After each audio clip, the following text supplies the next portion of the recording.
Let's talk the Apple Watch versus the Whoop strap. In this video, I'm going to attempt to give you a unique and different breakdown of both devices by giving you a review of each in the categories we'll discuss, then tell you my thoughts on which one I think wins the category for my personal reasons, which will be tracked on the screen. But here's the unique part. If you go to my website in the description, there's a spreadsheet that you can complete on your own after each segment has finished and decide which device wins the category for your own personal reasons. So you're ultimately not just taking my word for it, you have the option to come to your own conclusion. So let's first understand the basic focus of each of these devices. The Apple Watch's differentiator comes from the state-of-the-art hardware architecture working in symbiosis with its intuitive and elegant user interface. When it comes to smartwatches, it's probably considered to be the best all around on the market. Of all the function it performs, Apple has continually made a push for it to be your go-to fitness and health tracker by adding new features with each generation. The Apple Watch is a beautiful snapshot of your daily fitness on your wrist.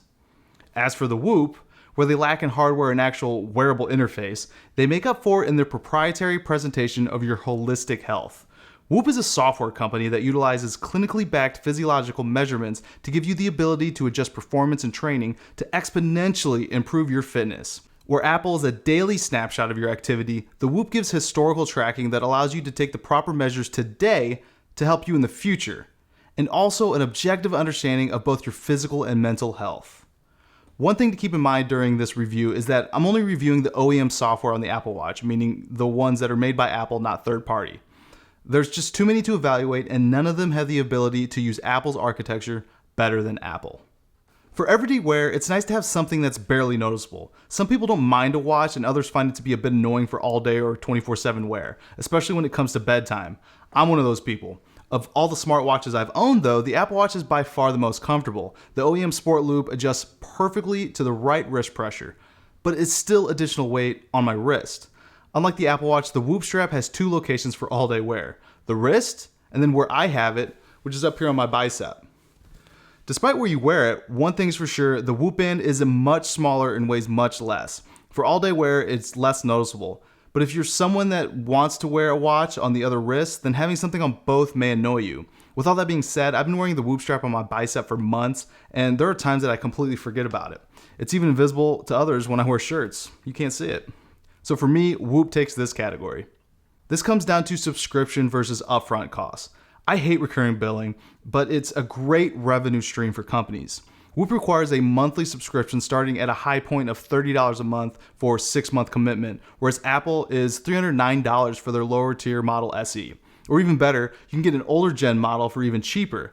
I have the Apple Watch Series 4, and the longer it lasts, the cheaper of the cost of ownership it is per year. For me, just the ability not to have subscription payments, Apple takes it. But in relation to the cost, Whoop's rationale for their subscription model is a lower barrier cost to entry, or the ability to easily upgrade. So when Whoop eventually comes out with their new strap, everyone will be easily able to upgrade once their current commitment is up, and payments will continue as they always have. With Apple, you have a lot more capital required up front than Whoop. If you bought the Apple Watch Series 6, for example, and you want the Series 7, which is coming out this year, that's even more money out of pocket. But this, of course, is not considering you selling your Series 6 and putting that money towards Apple Series 7, which is something I do with Apple products a lot. For the easy ability to upgrade at the same continued cost, upgradability for me goes to Whoop. Longevity is a category that has to do with how long each iteration of the device lasts. It can be really annoying to buy an Apple Watch one year, only to see something interesting in the upgrades the next year. They come out every year and you're always going to be behind. With the Whoop, the secret sauce is based on their software, not their hardware.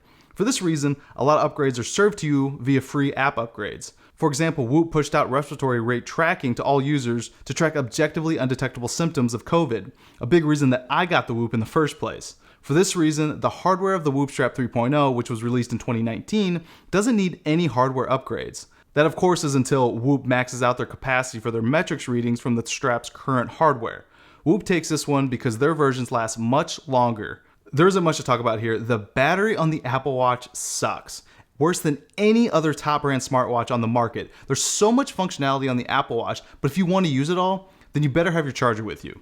Whoop's battery lasts about 5 days and has a slip-on charging pack that is the best damn thing I've seen from any wearable ever.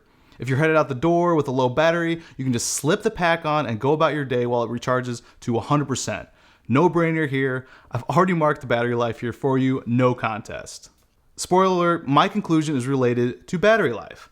Both devices are going to get the job done for you.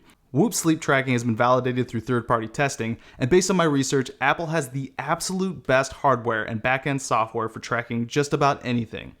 In my use, Apple sleep tracking consistently did give me less sleep, whereas Whoop seems, at least subjectively, to be pretty damn accurate according to their auto detection. But with all that being said, they both are going to get the job done. But again, the battery here does it for me with Whoop. Apple suggests to recharge your Apple Watch battery when you shower after you get up, but as a very routine person, I don't want to add another thing to my morning to-do list. Also sucks if you're headed straight to the gym in the morning with a low battery. Have you ever had your watch die mid-workout? I have. It's like you didn't even do it. Whoop takes this one for me, but if sleep tracking isn't a big deal for you or you don't mind charging, then the Apple Watch won't be a bad choice. I trust their tracking too. Speaking of workouts, who has the better activity metric? Strain versus exercise minutes, or I'll even consider the move calories. The metrics that drive you on the Whoop and the Apple Watch. Here, you've got to kind of set your goals for what you want for yourself. Are you someone that just needs to get out and be more active? Or are you someone who wants to improve your cardiovascular health? Meaning you want to see how your ability to perform exercise improves over time. Both are incredible goals. Based on statistics, I'm thinking just getting moving is a big life change for many people. Apple does a great job at tracking your move goals and exercise minutes, while also occasionally reminding you to stand if you haven't already turned that off. As someone that can get pretty wrapped up in my work, I could use that reminder every now and then. So this category is all about your current personal goals. Do you just need to get moving, or are you looking to improve your cardiovascular health as your main focal point? I'm in the latter category here, so Whoop takes it for me. Recovery is kind of an unfair category, merely for the fact that Apple doesn't have a measurement for this. The big thing with Whoop is that it takes in your previous day's strain, your sleep, heart rate variability, and other stressors to determine how well you're ready to take on exercise for the day. The closest I've come to this is the addition of the Training Today app on the Apple Watch, but it just doesn't quite have the consistency that I was looking for that the Whoop has. You can easily game the system by taking readings at high points of the day, whereas the Whoop is a consistent reading of your HRV every day. To understand more about that, I recommend checking out my Whoop series. I've used the recovery and strain recommendations day in and day out, and it has taken my fitness far beyond what my years of Apple Watch usage did. It's exercising smarter, not harder. Recovery goes to Whoop, of course. The Apple Watch is impressive with its utility when it comes to this category. Whoop can tell you your recovery, but that's just about it. Any underlying things like sound safety, doing an on-the-go ECG, VO2 max measurements is all on the Apple Watch. If you're someone who likes to see these things all the time, then the Apple Watch is a no-brainer. This is why you sacrifice the battery life. It's for the hardware to get this done.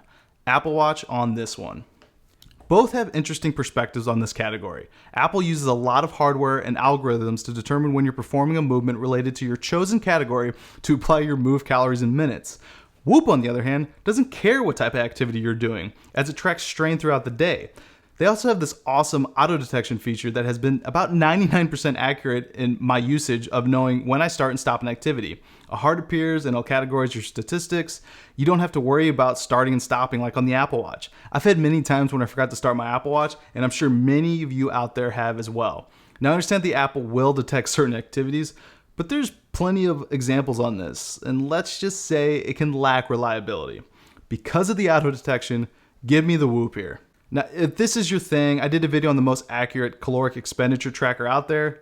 It's the Apple Watch. There's a variety of reasons that I'd caution to rely on these devices to track calories, mainly because even the most accurate tracker is still inaccurate.